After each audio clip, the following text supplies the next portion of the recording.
Bismillahirrahmanirrahim. Wa bihi nasta'in wa alayhi natawakkal. Wassalatu wassalamu ala ashrafil anbiya'i wal mursalin. Amma ba'd. Assalamualaikum warahmatullahi wabarakatuh. Magandang araw po sa inyong lahat. At ngayong araw po ay ipagpapatuloy natin ang ating pag-aral mula sa mga aral sa talambuhay ni Propeta Muhammad sallallahu alaihi wasallam. Pagkatapos ng labanan sa Uhud, sa pangatlong taon ng pagkapropeta o pangatlong taon ng hijra ni Propeta Muhammad sallallahu alaihi wasallam, doon nangyari ang labanan ng Uhud. Sa pang-apat na taon ng pagkapropeta ni Muhammad sallallahu alaihi wasallam ay merong mga grupo na mga Arabo na sila ay pumunta sa Madina at ipinakita nila na sila ay nagmuslim. Sila ay nagkunwari. Sila ay tinanggap nila ang relihiyong Islam. At sila ay humingi kay Propeta Muhammad sallallahu alaihi wasallam na magpadala ng kanyang mga kasamahan para turuan sila ng relihiyong Islam. At dahil dito, ang Propeta sallallahu alaihi wasallam ay nagpadala siya ng 10 mga sahaba na sila ay may mga kaalaman sa Quran at sa mga batas ng Islam upang turuan ang mga tao na ito.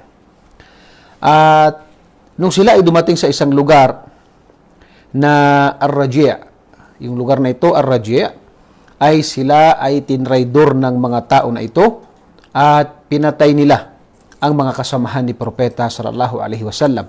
Panibagong mga pagsubok sa mga Muslim pagkatapos ng labanan ng Uhud. Sa labanan ito, o yung pangyayari na ito, ang tinatawag na 7 mga kasamahan ni Propeta sallallahu alaihi wasallam ay agad na namatay, hanggang sa ang isa rin sa kanila, si Asim bin Thabit, ay namatay din. Ganun din na ang tanging natira sa kanila na nabihag ng mga tao na ito ay si Khubayb bin Adi at saka si Zaid bin Ad-Dathanna. Okay? So itong dalawa na ito, kabilang sa nangyari sa kanila, nangyari sa mga dalawang ito, ay isa sa mga himala. At makikita natin ang kanilang pagmamahal kay Propeta sallallahu alaihi wasallam, ang kwento kay Khubayb bin Adi. Si Khubayb bin Adi ay kabilang doon sa 10 na ipinadala ni Propeta sallallahu alaihi wasallam, at nung siya ay nabihag ng mga tao na ito dahil sila ay nagtraidor sa mga kasamahan ni Propeta Muhammad sallallahu alaihi wasallam, ito ay sila ay ibinenta nila, itong dalawa na ito kasama si Khubayb, sa mga taga Makkah.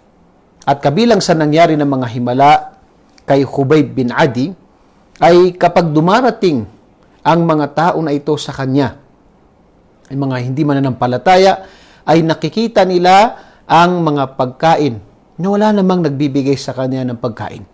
Mga pagkain na ito ay mula kay Allah subhanahu wa ta'ala.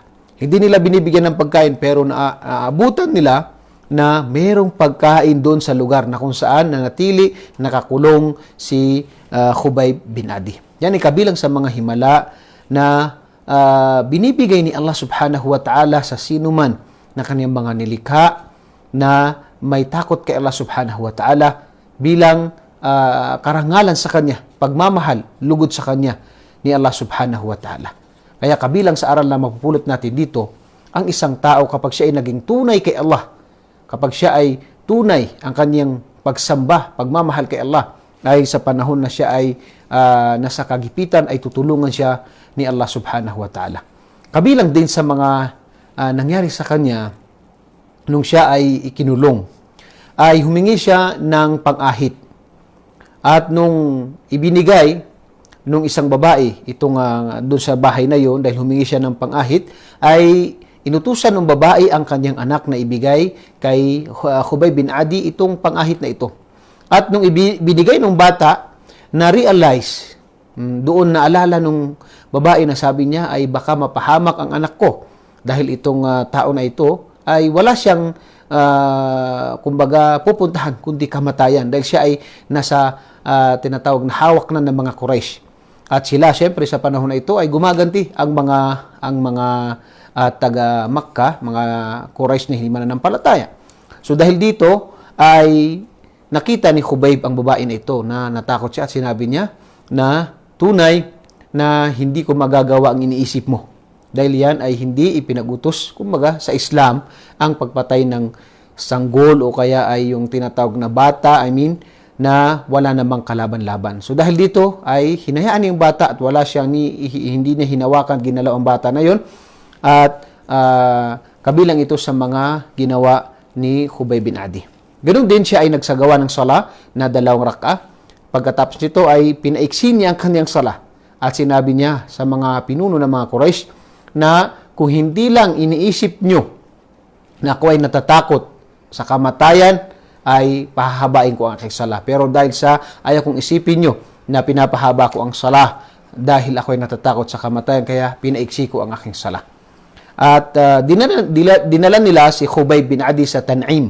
Itong lugar ng Tan'im sa Masjid Aisha, malapit dyan sa Tan'im. Dahil ito ay boundary. At naniniwala kasi ang mga Quraysh na ipinagbabawal ang pagpatay sa loob ng haram. Yan ay mula pa sa panahon ng Jahiliyyah hanggang sa panahon na dumating si Propeta sallallahu alaihi wasallam. Yan ay batas na sinang-ayunan ng Islam ang ipinagbabawal ang pakikipaglaban o pagpatay sa lugar na haram.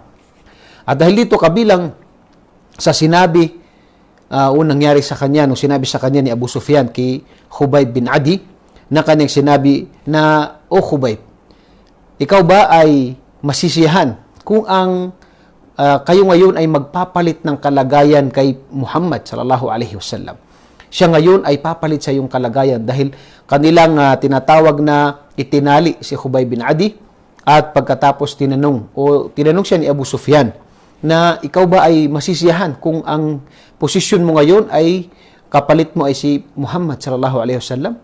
Tunay na sinabi ni Khubayb bin Adi na kanyang sinabi niya, la wallahi ma yasurruni anni fi ahli wa anna Muhammadan fi makanihi alladhi huwa fihi yusabu bi shawkatin tu'di.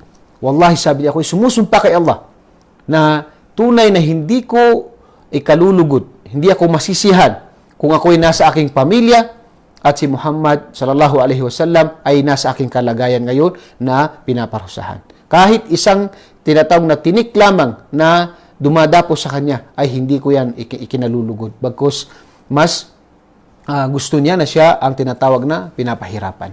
Yan ay kabilang sa makikita natin na pagmamahal ng mga sahaba kay Propeta Muhammad sallallahu alaihi wasallam. Sa panahon na sila ay pinapahirapan, kahit sinabi ni Khubayb bin Adi, kahit isang tinik na dumapo, tumama kay Propeta Muhammad sallallahu alaihi wasallam ay hindi ko ikakasiyahan o ikakalugot ang bagay na ito. At dahil dito, ganun din na kabilang din sa tinatawag na nangyari itong si Asim bin Thabit. Si Asim bin Thabit kasama ni Khubayb, na nung siya ay napatay din ng mga tao na yun, doon sa lugar na kung saan sila tinraidor ng mga hindi mananampalataya, ay pinangalagaan siya ni Allah subhanahu wa ta'ala ang kanyang katawan.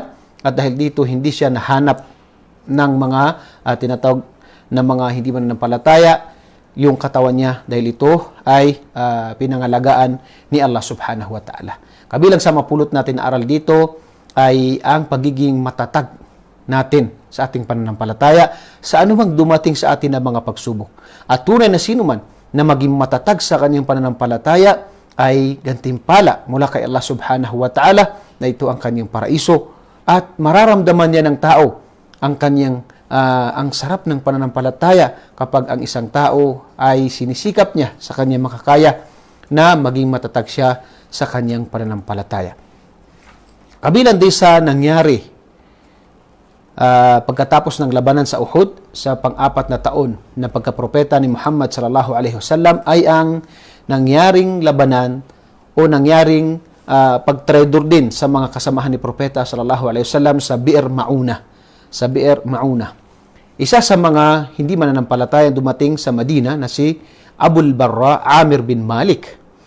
Isa sa mga hindi mananampalataya ang pumunta ng Madina, at siya ay nagpahayag sa kanya si Propeta Muhammad sallallahu alaihi wasallam ng pananampalataya Islam.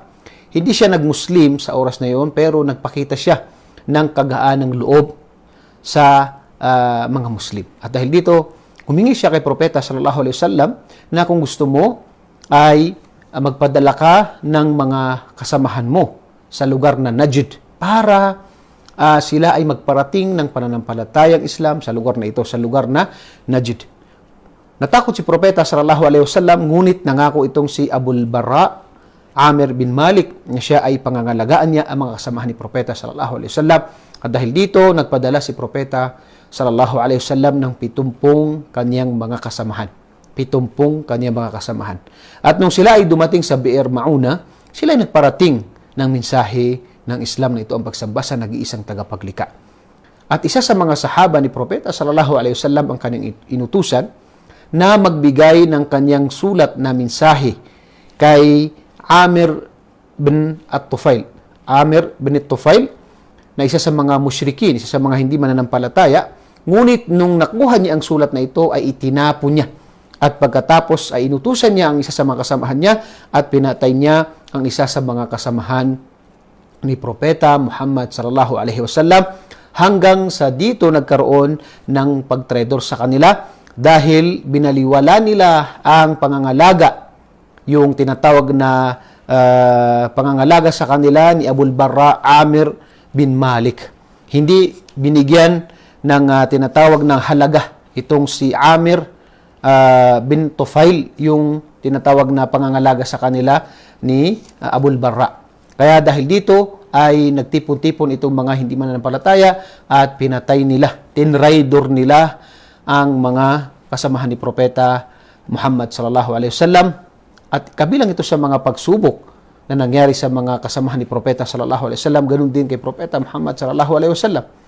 At kabilang sa nangyari ay nakaligtas lang sa kanila ay 3 hanggang sa sila din ay nabihag at pinatay din sila ng mga hindi mananampalataya. At nung dumating itong si Amr bin Umayyah, isa sa mga sahaba ni Propeta sallallahu alaihi wasallam, siya lang pinakahuli na hindi nabihag, hindi pinatay, nabihag na natira doon sa 70 mga sahaba ni Propeta Muhammad sallallahu alaihi wasallam. At dahil dito ay pinakawalan siya ni Amir bin Tufail. At nung siya ay nasa daan papunta kay Propeta Muhammad sallallahu alaihi wasallam, pabalik siya dahil nga sila ay tinraidor, pinagpapatay ng mga hindi mananampalataya, mga musyrikin. Dahil dito, nung siya ay nagpapahinga sa isang lugar, may nakita siya na 2 lalaki. Sa pag-aakala niya na sila ay kasama doon sa mga nagtraidor sa kanila, ay pinatay niya itong 2 lalaki na ito. At pagkatapos ay siya ay umuwi at ito ay kinuwento niya kay Propeta Muhammad sallallahu alaihi wasallam, at nakita nila na itong 2 lalaki pala ay may kasunduan kay Propeta Muhammad sallallahu alaihi wasallam na sila ay nasa pangangalaga ni Propeta sallallahu alaihi wasallam. At dahil dito ay sinabi ni Propeta sallallahu alaihi wasallam na tunay na ako ay magbibigay ng diya o yung tinatawag na blood money sa kanila. Dahil hindi sinasadya itong si Amr bin Umayyah ang pagpatay sa kanila. Ito ay pag-akala lamang dahil siya ay nanggaling doon sa isang lugar na kung saan sila ay halos tinraidor at pinagpapatay. Dahil dito, malapit ang lugar na yun doon, kaya akala niya ay kabilang ang dalawa na ito sa mga pumatay sa kanyang mga kasamahan. Dahil dito, si Propeta Muhammad sallallahu alaihi wasallam ay kanyang pinag-utos at nag-ipon siya ng ibang mga kayamanan para magbigay ng diya o blood money doon sa hindi sinasadya na pagkamatay ng 2 lalaki na ito. Kabilang sa mapulot natin na aral dito ay ang pagiging makatarungan ni Propeta Muhammad sallallahu alaihi wasallam, kung saan siya pa rin ay nagbigay ng diya. Siya pa rin ay nagbigay ng diya o yung blood money na kung saan kapalit ng kamatayan ng mga tao na ito na hindi naman sinasadya ni Amr bin Umayyah ang nangyaring pagpatay sa kanila. So siya ay nagbigay pa rin ng tinatawag na diya sa mga tao na ito. Nung si Propeta Muhammad sallallahu alaihi wasallam, dahil kabilang sa kanyang mga kasunduan sa Banu Nadir, sa mga Hudyo na nakatira sa Madina, at ang mga nakatira na mga Hudyo sa Madina ay ang Banu Qaynuqa, Banu Nadir at saka Banu Qurayza. Ang Banu Qaynuqa ang unang nakalabas ng Madina dahil sa kanilang ginawa na kung saan nangyari yung mayroong isang babae na kung saan siya ay tinatawag na nagbenta ng kanyang paninda sa palengke ng Kainuka, itong mga Hudyo na ito. At pagkatapos tinalian nila ang kanyang takip sa ulo, at pagkatapos itinali nila sa isang bagay, isang lugar. Nung siya ay tumayo ay nakita ang kanyang aura, natanggal ang kanyang takip, at siya ay sumigaw, at tinulungan siya ng isang Muslim, at kanyang napatay ang tao na gumawa nito sa babae na yun na Muslim, at ang mga Hudyo naman ay pinatay nila ang Muslim na ito. At kabilang sa ginagawa ng Kainuka ay sila ay nagsasabi na huwag mo kaming subukan o Muhammad. Sila ay tinatawag na mayayabang, sila ay mapagmalaki. Kabilang din yan sa mga dahilan kung bakit inutos ni Propeta sallallahu alaihi wasallam pagkatapos ng pangyayaring ito ng pagpatay ng mga Hudyo doon sa isang Muslim, na kung saan ipinag-utos niya sa mga sahaba na sila ay pumunta at paligiran itong Banu Kainuka na mga Hudyo na nakatira sa tinatawag na Madina. At dahil dito, pagkaraan ng tinatawag na ilang araw, dahil nga sa siyempre sila ay nagtago dahil malakas ang kanilang puwersa, itong mga tao na ito.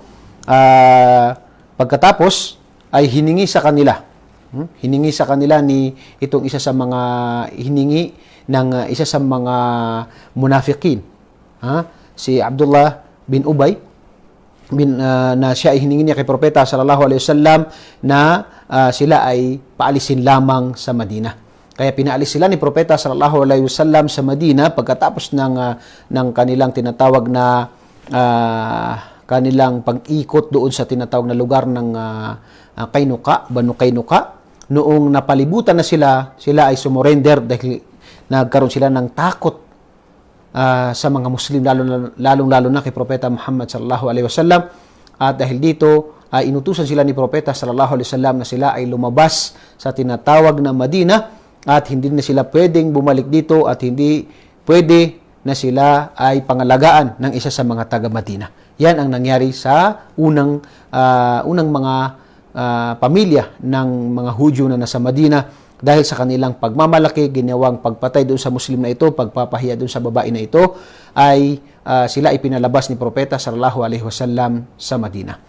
Ngayon naman, ang Propeta sallallahu alaihi wasallam, dahil nga sa humingi siya ng tulong sa mga natitirang mga pamilya ng mga Hudyo dito, na kabilang dito ang Banu an-Nadir. Ang Banu an-Nadir ay kabilang sa mga natitira. Dalawa ngayon ang pamilya ng mga tribo ng mga Hudyo na natitira na nakatira sa Madina, ang Banu Nadir at saka Banu Qurayza. Ang Banu Kainuka, sila yung unang alis o pinalayas ni Propeta Muhammad sallallahu alaihi wasallam dahil sa kanilang pagmamayabang. Ganun din ang kanilang ginawang pagpatay sa isang Muslim na yun at pagpapahiya sa isang babaeng Muslim, na kung saan naging dahilan ng pagpapalabas sa kanila mula sa Madina.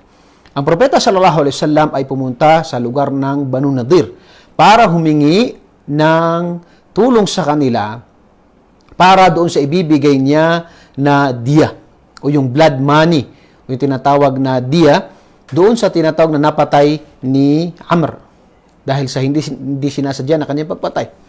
Dahil kasama sa usapan ng mga Hudyo ay sila ay magtutulungan kung mayroong mga dumarating na mga pagsubok sa kanila. At dahil dito sila ay nangako na tutulungan nila si Propeta sallallahu alaihi wasallam. Nung si Propeta ay nakaupo sallallahu alaihi wasallam, ganoon din ang kanyang mga kasamahan, ay naisip ng isa sa mga yung grupo ng mga Hudyo na sinabi nila na ito yung pagkakataon natin para patayin natin si Muhammad sallallahu alaihi wasallam. Kaya sinabi nila na habang siya ay nakaupo ay itapon niyo sa kanya ang malaking bato para siya ay mamatay na. At nagtanong sila kung sino ang gustong gumawa. At itong isa sa mga Hudyo na kanina sinabi na si Amr bin Juhash, siya ang nagboluntaryo na gagawin niya ang bagay na ito. Ngunit, dahil si Propeta sallallahu alaihi wasallam pinapangalaga ni Allah, dumating sa kanya si Anghel Jibril at sinabi ni Anghel Jibril na sa oras na ito, umalis ka na sa kinauupuan mo, kinalagyan mo, at umalis ka dahil mayroong masamang balak sa iyo ang mga Hudyo. Si Propeta Muhammad sallallahu alaihi wasallam ay umalis at pagkatapos inipon niya ang kanyang mga sahaba at dahil dito ay kanyang tinatawag na gustong palibutan ang mga pamilya ng mga Hudyo na ito, yung Banu an-Nadir. Ang mga Hudyo naman na ito na Banu Nadir, habang sila ay nagtatago dun sa kanilang mga lugar, ay nagpadala sa kanya o nagpadala sa kanila ng sulat itong isa sa mga pinuno ng mga munafikin. Mayroong mga munafik sa Madina na si Abdullah bin Ubay bin Salul, na siya ay nagpadala ng mensahe sa kanila na bakit kayo aalis? Dahil sa oras na ito ay natakot sila kay Propeta Muhammad sallallahu alaihi wasallam. At sila ay nagplano na aalis na lang sila sa Madina. Pero nagpadala sa kanila ng sulat at mensahe itong si Abdullah bin Ubay, na isa sa mga pinuno ng mga munafikin, na kanyang sinabi na bakit kayo aalis? Tunay na kayo ay dapat na maging matatag dahil tutulungan ko kayo ng 2,000 mga mandirigma. Ganun din ang mga pamilya ng Qurayza, mga pamilya ng Gatafan, at sinabi niya na sila ay tutulong sa inyo laban kay Propeta Muhammad sallallahu alaihi wasallam. Kaya nagpadala sila at sinabi nila na sa mensahe kay Propeta Muhammad sallallahu alaihi wasallam na lan nakhruj fasna ma shi't. Hindi kami lalabas, kaya gawin mo kung anong gusto mo. Subhanallah.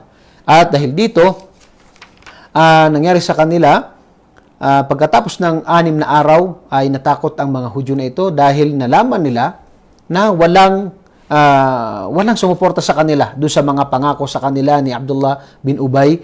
Walang dumating na mga tulong mula sa kanila sa ibang mga Hudyo. Dahil dito ay sinabi nila na kami ay aalis na sa Madina. Ngunit nagbigay sila ng kondisyon na ibigay mo sa amin ang aming mga, ibig sabihin, dadalhin namin kung ano ang mga bagay na dapat naming dalhin na mga kagabitan namin.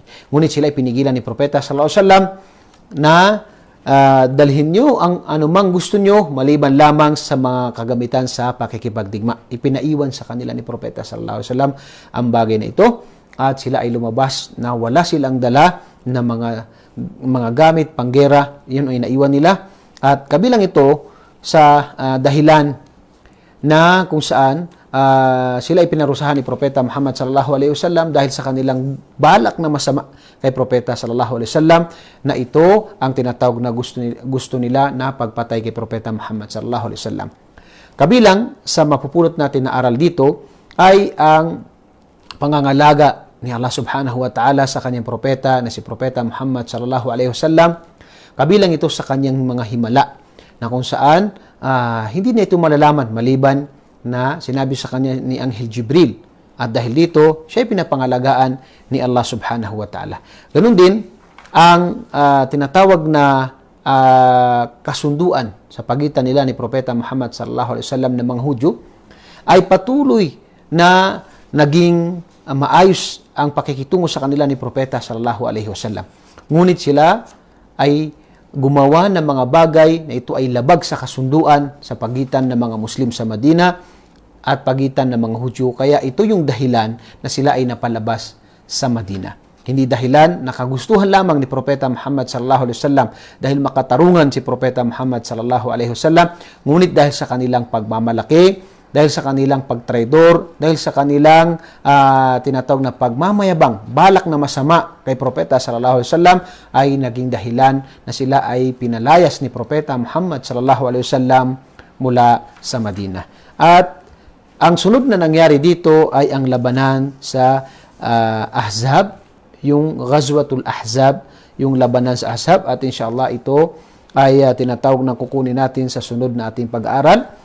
At nawa nakakapulot tayo ng aral sa bawat talambuhay ni Propeta Muhammad sallallahu alaihi wasallam, at hiling natin kay Allah subhanahu wa ta'ala na ito ay maisabuhay natin.